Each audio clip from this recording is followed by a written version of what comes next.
Thanks very much, and good afternoon, everybody. My pleasure to have the opportunity to speak to you again. And also, while I've got the stage and before I start my presentation, a big thank you to Julian and Cassie and the rest of the team. They're putting on a really good show, as they always do, and it's my chance to say thanks at a public forum. For Crystal Egg presentation this year, I'm going to talk to you about something that we're doing in Canada around school breakfast programs. And what I want to start by saying is, within Egg Farmers of Canada, we do not view the work we do for social responsibility or for works that are charitable as something apart from our business. We believe that what we do around these activities is a core part of our business. It's part of every day making sure that we are doing the right thing for the right reason. And we have developed a little statement that I'm just going to read. Egg Farmers of Canada believes in the inextricable link between social license and business success. We nurture our acceptance nationally and in the broader international community, not just because it's the right thing to do, but in effect, it bolsters our aspirations for profitability and enhanced socioeconomic development. In other words, those are a lot of words to say we think that doing the right thing to build public trust is good business. We're involved in a number of fronts. You know all of these, I think. At least you know a couple of them. We've talked a lot about our involvement in Heart for Africa. That's something very near and dear to our hearts as an international commitment. One you won't be aware of, I don't think, is Canadian Food for Children. That's a fantastic small charity run out of Toronto.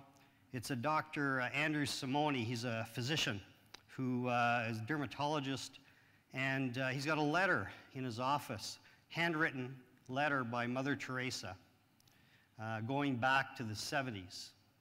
And in it, she challenged him to do more as a physician than just practice his craft, but to get involved in the betterment of lives of others. Every day, from his warehouse in Toronto, a tractor trailer or a shipping container leaves filled with whatever. In our case, we're supplying powdered egg. It could be powdered milk. It could be shoes. It could be cooking pots, destined for one of about 43 developing countries in the world. It's a fantastic charity. We also are very much involved in supporting food banks. Despite being a wealthy nation, we still have many poor people, and we've been active supporters of that. So this is really, I'm going to tell you about our school breakfast program, and I just think it's really important that you have the context that we view this as a holistic thing that touches all parts of our organization. Child hunger in Canada. And I'm not going to stand up here in front of many people in developing countries and try to compare the situation in Canada to what you deal with every day as far as feeding your people. But it's interesting to know that even in as wealthy a country as Canada is, that 1 in 5 children goes to school every day on an empty stomach. We have a little statement around this when it comes to our involvement in this program, that children should go to school hungry for knowledge, not hungry for food. So we decided what we would do is connect directly with these school programs. And the opportunity for eggs is huge, and we all know this, and it leads to all of our other involvement. It is one of the, if not the most perfect whole food, balance of protein and other nutrients. And we are supplying eggs every day to about 1,500 schools, and we feed upwards of 170,000 children every weekday for breakfast. But part of the opportunity for this involvement with the Breakfast Club of Canada is we can provide knowledge and information on this nutritional benefit to the people that are working in the schools, to the children themselves, and they can carry that knowledge and information back home. Obviously, if they're arriving to school without breakfast, there's economic challenges at home, possibly what's happening with their diet in general terms. So we give out roughly over a million eggs, 1.23 million eggs to school breakfast programs. Probably the biggest key to this is while we're talking about it here with you as egg farmers of Canada, in effect, it started well beyond. I can go back to provinces. I know that FPOC, our Quebec group, they've been involved in school breakfast programs for many, many years. Egg Farmers of Ontario, likewise, has been heavily involved in school breakfast programs. Province of New Brunswick is also involved. So we have a rich and long history of providing school breakfast programs for children across the country. So what I'm just going to do is show you a quick clip.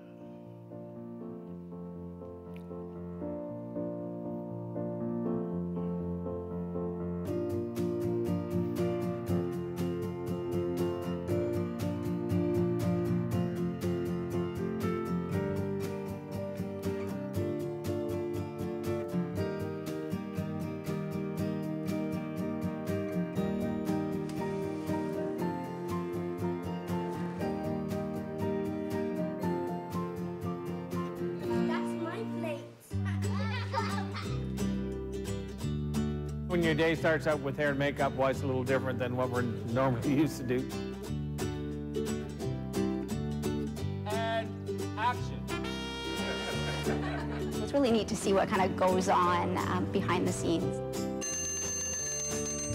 Beautiful. Eggs are an important part of every day, and they're definitely a great thing for kids to have in the morning to start their day off right. We got into this partnership a couple years ago because farmers told us that they wanted to, that it was important to them. It's been wonderful working with everyone here and a different experience that I've really enjoyed. It's been really fun having all the kids on set and just seeing how everybody interacts.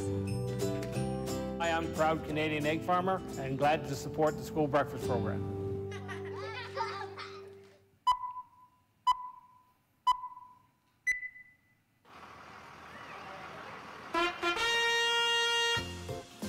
Canadian egg farmers want to help kids start their day off right. That's why we're proud to support school breakfast programs so students can wake up to yellow and the natural goodness of eggs. Les producteurs d'œufs du Canada aident les enfants à bien commencer leur journée en soutenant les programmes des petits déjeuners dans les écoles partout au pays. Un soleil au réveil grâce à l'excellence au naturel des œufs.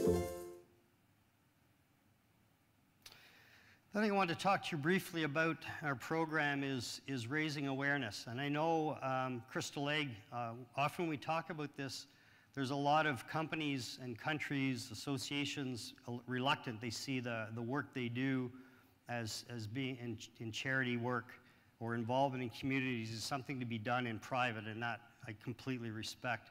But one of the things we know very clearly is that these programs rely virtually exclusively on private donations from people like ourselves, people like yourselves. And unless we're prepared to talk about it, share the idea, it's almost impossible for them to create awareness and draw in more sponsors, more partners, bring in more money for their programs. So what we've done as part of our campaign is launch an entire social media campaign in support of the involvement. We've got a game, an app that's a game. We project it out, amplify it through social media, and make sure that people know the need, because I would say that in our country, a lot of people would be shocked to hear that 20% of children go to school every day with an empty stomach. So with that, I'm going to close, and I missed one. I talked about Quebec, I talked about Ontario, I talked about New Brunswick. We also have one of our largest egg-producing families, Burnbrae Farms, and they're involved as well, and we're doing a pilot project with them on delivering eggs directly to school. So with that, I would like to thank you for your kind attention. I see I made it within 13 seconds. For those that don't know, they got this big little countdown clock as it counting us down to make sure that I'm afraid to find out what happens at the end, Andrew. Thanks a lot, Tim. Thank you.